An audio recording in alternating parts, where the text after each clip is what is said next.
जाए मेरे वीर बलिदानी सनातनी सैनिकों, सादर अभिनंदन वंदन। साथियों, सनातन प्रवाह चैनल में आज का विषय है सनातन का उद्भव और विकास।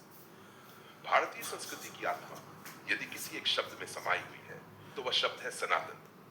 यह शब्द न केवल धर्म का पर्याय है बल्कि जीवन के शाश्वत सत्य, मानवता की उच्चतम चेतना और ब्रह्मांडीय व्यवस्था का प्रतीक भी है। सनातन का अर्थ है जो अनादि और अनंत है, जो कभी आरंभ नहीं हुआ और जिसका अंत कभी नहीं होगा।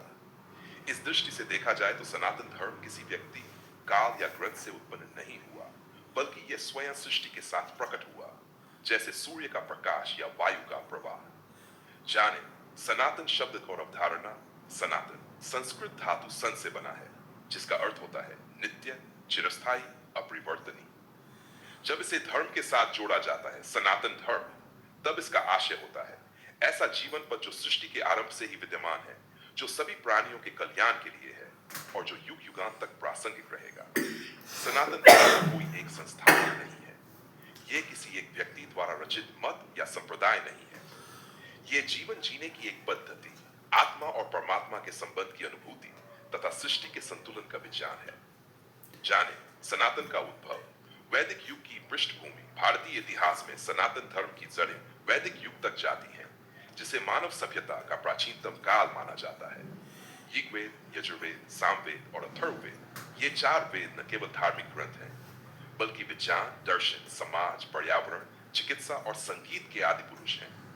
ऋग्वेद में लिखा है, ओपन कोट, एकं सत् विप्रा बहुधा वदन्ति, क्लोज कोट, अर्थात सत्य एक ही है, विद्वान उसे अनेक नामों से पुकारते हैं।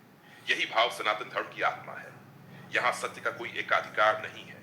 यह धर्म विविधता में एकता को स्वीकार करता है, वसुधैव कुटुंबकम के सिद्धांत पर आधारित है। जाने ऋषियों और मुनियों की तपस्या। सनातन की जड़ें। सनातन धर्म का विकास किसी एक कालखंड में नहीं, बल्कि सहस्राब्दियों की साधना, चिंतन और अनुभव से हुआ। ऋषि, मुनि और तपस्वियों ने वेदों के माध्यम से जो ज्ञान अर्जित किया, उसे आगे उपनिषदों, ब्रह्मसूत्रों और गीता जैसी दार्शनिक कृतियों में विस्तारित किया। उपनिषदों ने सनातन धर्म को आध्यात्मिक गहराई दी। उनमें आत्मा, मोक्ष, कर्म और पुनर्जन्म जैसे सिद्धांतों का गूढ़ विवेचन है। गीता ने इन सभी सिद्धांतों को व्यवहारिक रूप में प्रस्तुत किया। ओपन कोट, स्वधर्मे निधनं श्रेय परधर्मो भयावह, क्लोज कोट। इसी में निहित भाव है, अपने कर्तव्य का पालन ही सर्वोत्तम धर्म है। इस प्रकार सनातन धर्म ज्ञान, कर्म और भक्ति, इन तीनों मार्गों के समन्वय से विकसित हुआ। और गहराई में जाएं, सनातन धर्म का समाज शास्त्रीय विकास समझें। प्राचीन भारत में समाज 4 वर्णों में विभाजित था, ब्राह्मण, क्षत्रिय, वैश्य और शूद्र। यह विभाजन जन्म के आधार पर नहीं, बल्कि कर्म और गुण के आधार पर था। गुण, कर्म और स्वभाव के अनुसार व्यक्ति को भूमिका दी जाती थी। बाद के युगों में जब यह व्यवस्था